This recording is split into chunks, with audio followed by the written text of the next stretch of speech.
एक बार भरी सभा में भगवान शिव का दक्ष प्रजापति ने अपमान कर दिया। भगवान शंकर तो बड़े अच्छे हैं। कर्पूर गौरम करुणावतारम संसार सारम भुजगेन्द्रहारम सदा वसंतम हृदयारविंदे भवम भवानी सहितम नमामि। शंकर जी कैसे हैं? कर्पूर गौरम, कपूर की तरह गोरे हैं। कपूर कितना सुंदर दिखता है, ऐसे ही स्वरूप शंकर जी का। शंकर जी बहुत गोरे हैं, सुंदर हैं। कर्पूर गौरम करुणावतारम, करुणा के अवतार हैं। करुणा कैसी? शंकर जी के जैसी करुणा कहाँ होगी। बहुत दयालु हैं शंकर जी। करुणावतारम संसार सारम, संसार का संहार करने वाले। भुजगेन्द्रहारम, क्या लपेटते हैं गले में? सांप। सदा वसंतम, सदा वसंतम, जिनके हृदय में सदा बसते हैं कौन? हृदयारविंदे, जिनके हृदय में सदा सीताराम बसते हैं, लक्ष्मी नारायण बसते हैं हृदय में।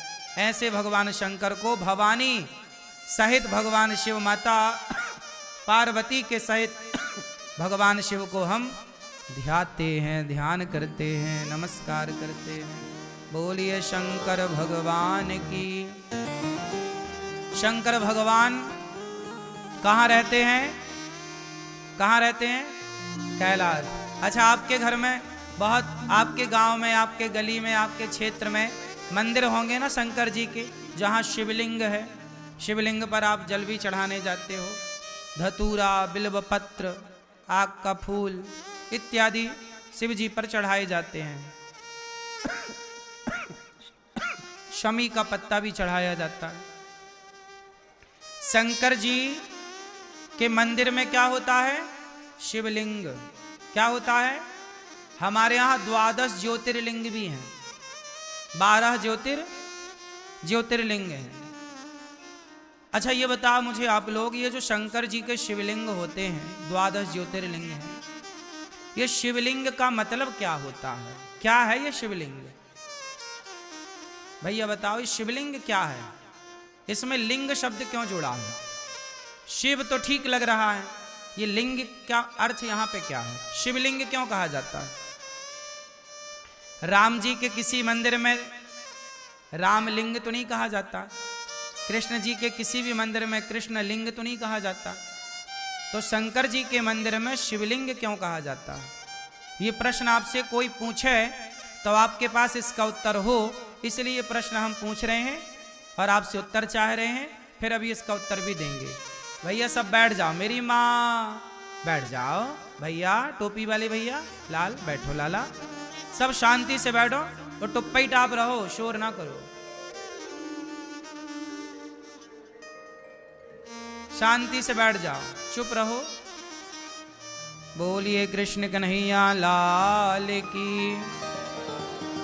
प्रश्न सुनो ध्यान से, उत्तर दो ध्यान से।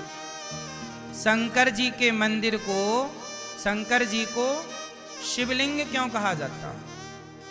ये शिवलिंग है, चलो जल चढ़ाओ, शिवलिंग पे जल चढ़ाओ। क्यों? और तो किसी देवी देवता के मंदिर को लिंग शब्द से प्रयोग नहीं किया जाता, क्यों? अब आप लोग बताओ कि शिवलिंग क्यों कहा जाता है? आप बताओ। नहीं पता? आप बताओ भैया। नहीं पता? आप बताओ पीली मैया। नहीं पता? इसलिए कहते हैं हम हिंदुओं को सब कुछ पता होना चाहिए। यदि आप हिंदू हैं, शंकर जी को मानते हैं, तो पता होना चाहिए ना। नहीं पता होने से लोग भड़का देते हैं आपको कुछ भी, तो आप मान ले यार बात तो सही है। इससे क्या होता? हमारा सनातन धर्म कमजोर होता है। हमारे ज्ञान न होने से हमारा धर्म कमजोर होता है। इसलिए कमजोर सनातन तब नहीं होगा जब आप ज्ञान से परिपूर्ण होंगे। यदि ज्ञान से परिपूर्ण हैं तो आपको कोई दिक्कत नहीं। इसलिए अपने ज्ञान को बढ़ाओ, अपने सत्संग को बढ़ाओ, अपने स्वाध्याय को बढ़ाओ, सदग्रंथ पढ़ो, तब आपका संदेह मिटेगा। अब आप बताएंगे शंकर जी के मंदिर को, शिव जी को शिवलिंग क्यों कहते हैं? आप बताएंगे? भारत के 99% लोगों को यह बात नहीं पता और कर रहे हैं सब पूजा, सब शंकर जी के मंदिर जा रहे हैं, पर किसी को यह नहीं पता कि शिवलिंग का मतलब क्या है। जबकि विधर्मी लोग तुम्हारा मजाक उड़ाते हैं, यार तुम तो लिंग की पूजा करते हो, कैसे हिंदू हो तुम तो लिंग की पूजा कर रहे हो। विधर्मी लोग मजाक उड़ाते हैं ना तुम्हारा, तुम्हारे पास कोई उत्तर होता नहीं है क्योंकि तुम्हें पता नहीं है, तुमने रिसर्च नहीं की, अपने धर्म को जानना उचित नहीं समझा। मजाक उड़ाते भी हैं लोग तो आप सुन लेते हो क्योंकि आपको उत्तर नहीं पता। उत्तर पता होना चाहिए, आपके बच्चों को भी उत्तर पता होना चाहिए, ताकि हमारे शिव का, हमारे मंदिरों का, हमारे सनातन धर्म का कोई मजाक ना उड़ा सके। क्योंकि हमारे यहाँ मजाक है ही नहीं, हमारे यहाँ तो साइंटिफिक है ना सब चीज, वैज्ञानिक कसौटी पे खरा है सब कुछ। आओ समझते हैं शिवलिंग का गणित, शिवलिंग का विज्ञान। शिव महापुराण के अनुसार शंकर जी जो हैं वह निराकार हैं। शंकर जी कौन है? निराकार। निराकार ओंकार पढ़ा है ना आप लोगों ने। शंकर जी कैसे हैं? निराकार। जब भगवान शिव को निराकार कहा गया, वह एक शक्ति है, एक ज्योति के रूप में। शंकर जी निराकार हैं, पर शंकर जी के भक्तों ने कहा कि प्रभु आप निराकार हैं, पर हम आपकी उपासना करना चाहते हैं, ध्यान करना चाहते हैं, तो ध्यान करने के लिए कोई तो आकार हो, वरना निराकार है तो ध्यान किसका करेंगे? कहां जाके मन टिकेगा, कहां जाके आंखें टिकेंगी? तो वो निराकार जो है, उस निराकार का कोई आधार तो चाहिए। क्या चाहिए? आधार। तो आधार क्या है? तब भगवान शिव ने कहा कि मैं तो कण कण में व्याप्त हूं, सब जगह हूं, आप किसी को भी आधार मान लीजिए। मैं निराकार तो हूं, परंतु आपके लिए मैं सब जगह प्रकट हो सकता हूं। तब भगवान शिव के भक्तों के द्वारा अनेक टाइम पर, अनेक स्थानों पर भगवान शिव का वह निराकार रूप एक बिंदु में प्रकट किया गया। ज्योतिर्लिंग क्या है? एक बिंदु ही तो है, छोटी सी बिंदु, डॉट। क्या है? एक डॉट है, इतना वो बिंदु है, वो निराकार रूप है। अब उसे लिंग क्यों कहा जाता है? लिंग का मतलब शरीर का योनि भाग नहीं। आपने हिंदी में व्याकरण में पढ़ा होगा कितने लिंग होते हैं। हम लोगों ने पढ़ाई में कितने लिंग पढ़े हैं? बोलो, कितने लिंग होते हैं? 3, स्त्रीलिंग, पुरलिंग और नपुंसक लिंग। 3 लिंग पढ़े ना आप लोगों ने। जब हम कहते हैं पुरलिंग, तो आपसे मेरा सवाल है कि पुरलिंग कहने से पुरुष के लिंग का बोध होता है कि पूरे शरीर का बोध हो जाता है? बोलो भाई, पुरलिंग कहने से पूरा बोध ना हुआ, एक योनि भाग का थोड़ी बोध हो रहा है। उसी तरह शिवलिंग, शिवलिंग का मतलब है यह भगवान शिव का संपूर्ण तेज है, संपूर्ण शरीर है, सब कुछ है। भगवान शिव हैं पूरे, साक्षात सिर से लेकर पांव तक। भगवान शिव का ही पूरा एक भक्त जो है वो भाव रखता है किस वस्तु में मेरे भगवान हैं। अब बताओ, शालिग्राम भगवान भी तो गोल पत्थर की तरह हैं। शालिग्राम भगवान की बटैया कैसी है?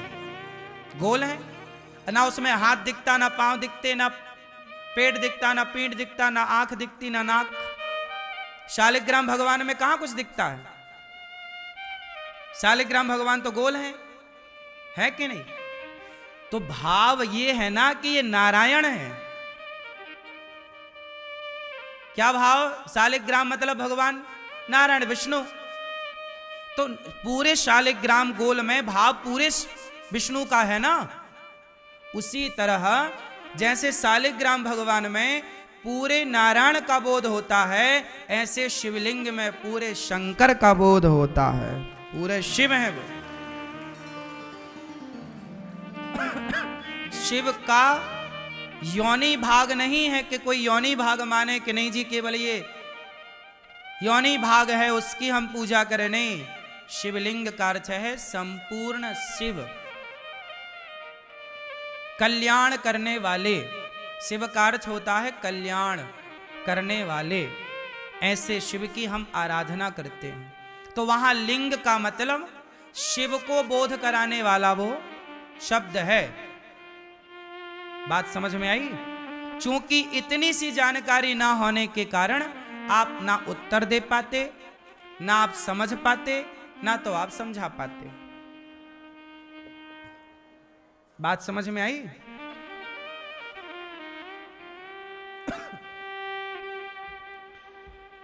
तो भगवान शंकर का एक बार अपमान हुआ। दक्ष प्रजापति के यज्ञ में भगवान शंकर ने कोई उत्तर नहीं दिया, चुपचाप चले आए। शंकर जी को गालियां दक्ष प्रजापति देते रहे, अपमान करते रहे, पर शंकर जी ने कोई उत्तर नहीं दिया। शंकर जी चुपचाप आए। दक्ष ने यज्ञ किया, शिव के अपमान को और अपमान करने के लिए सबको बुलाया, पर भगवान शंकर को नहीं बुलाया। पर भगवान शंकर ने कोई उत्तर नहीं दिया। माता सती उस यज्ञ में बिना बुलाए गईं और पति भगवान शिव का अपमान देखकर माता सती जलकर भस्म हो गईं और वही सती पार्वती बनी। तब जाकर शंकर पार्वती का विवाह संपन्न हुआ। अच्छा एक बात बताओ, आप में से कितने लोग शिव जी के मंदिर जाते हैं? हाथ उठा के मुझे दर्शन दे सकते हैं। जाते हो? अब ये बताओ कि शिव जी के मंदिर जाते हो तो क्या सीख मिलती है भगवान शंकर से? मंदिर क्यों जाया जाता है? शिव जी के मंदिर हो, राम जी के मंदिर हो, कृष्ण जी के मंदिर हो, दुर्गा जी के मंदिर हो, हनुमान जी के मंदिर हो, क्यों जाते हैं मंदिर? क्यों जाना चाहिए? आप शंकर जी के मंदिर क्यों जाते हो? उत्तर दो। क्या सीख मिलती है आपको शिव जी के मंदिर से? आप मंदिर क्यों जाते हैं? हाँ,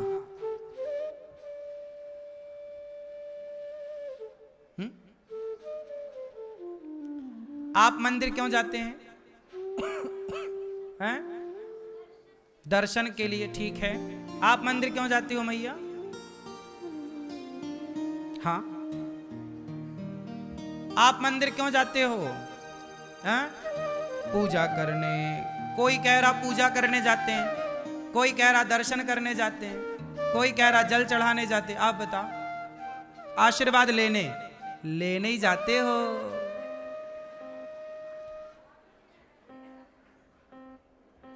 देखो जरा,